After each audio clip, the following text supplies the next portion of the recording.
Good morning. I'm here to tell you how to become a more mindful consumer, what products and practices you can adopt to minimize your exposure to microplastics. We've heard this morning about where microplastics come from. Where do they go?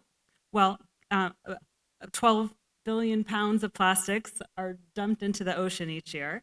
And when you look at the composition of that plastic, the majority by number of pieces and 10% of the total mass are microplastics. But the real reason that we care about talking about this today is where they end up in our bodies through inhalation, ingestion, and dermal exposure.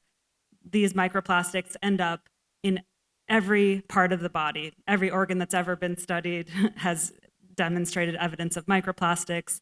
They cross the blood-brain barrier, the blood follicular barrier, the blood testes barrier, and get into every organ. From a cardiovascular perspective, this includes our carotid arteries, as we've seen, thrombi, the heart tissue, and we've seen today the specific mechanisms by which these can potentially act. To put this in context, microplastics clearly contribute to vascular inflammation. The evidence for this is less well established than for PM 2.5 and for heavy metals, but still very important, largely falling into the known unknown category that we heard about earlier today. But as with food, you can choose products and practices at home that reduce your exposure. And again, as with food, being practical about this is more important than zero access, which is impossible. Let's start with clothing, linen, and towels, because as a proportion of exposure, this is actually the largest one.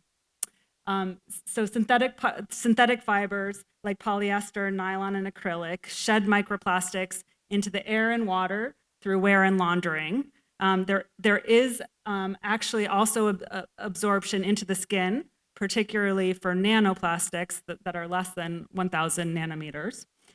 So what can you do?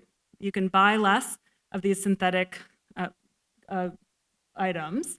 You can choose natural fabrics instead, like cotton, bamboo, linen, hemp, silk, and wool. Consider also your wash. Wash less if you can. There is an attenuation of the shedding of microplastics over time. After approximately 5 washes, there's a bit of an equilibration that occurs.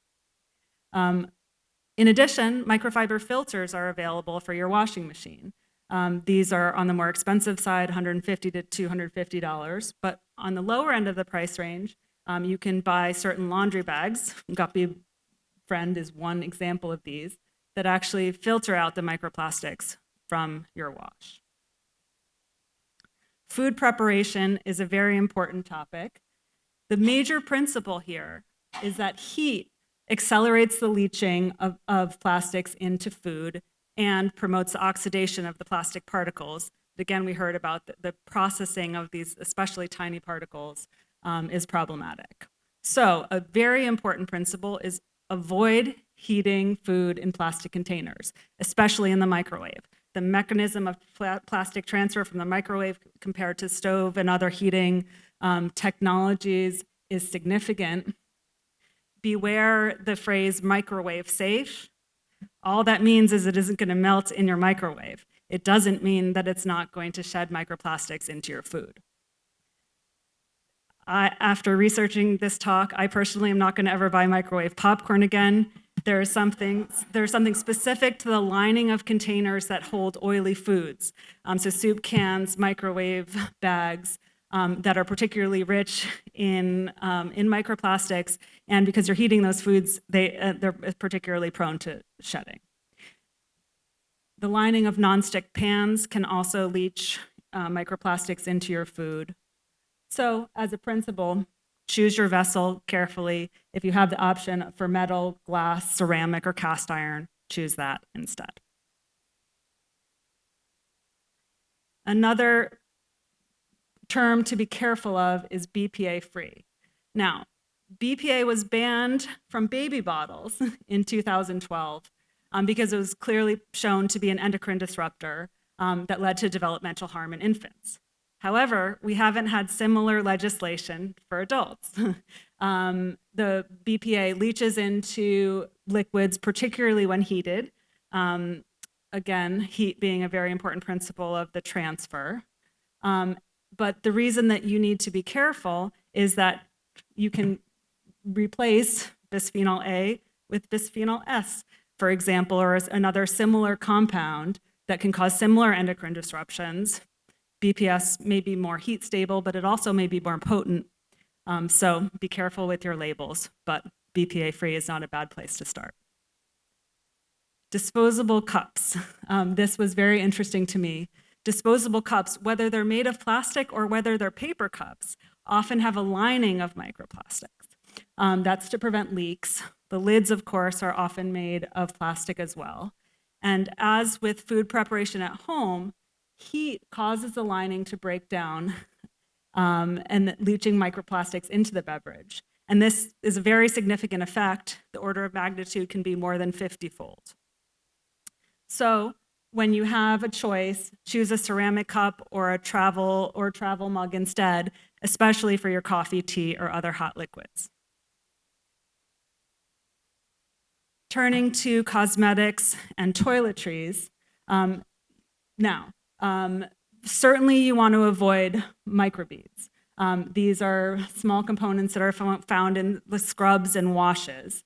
Now, even the US figured out we need to be careful of these, and they banned them from products made in the US, but they can still be found in imports. So certainly try to avoid a facial scrub with microbeads in it, and choose natural exfoliators like ground nutshell, salt, or sugar instead. Now, more common these days would be other products like lotions, creams, and makeup. And up to 16% of the products tested in some studies have found polymers in those compounds.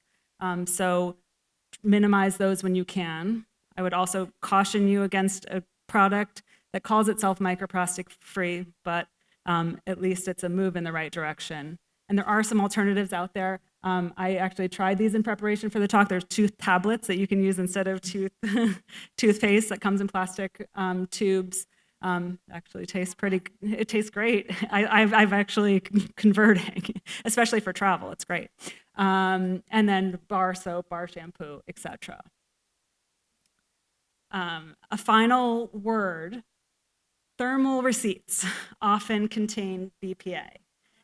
It's used as a color developer, so the receipts that are generated at the point of service in the machines in a lot of our stores contain BPA.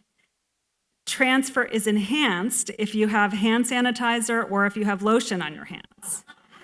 So when you have a choice, decline the receipt or choose an electronic version, and you might notice that some people who are handling these often or wear gloves, and nitrile has a better effect on the chemically than latex gloves. So my take-home messages to you are that as a consumer, you have simple, low-cost options for minimizing your exposure. This is especially important for the females in the audience because of the endocrine disrupting effects and because of the reproductive health implications. And even small changes can reduce your own personal cardiovascular risk, and as we'll get into more in the afternoon, elevate your global citizenship. Thank you.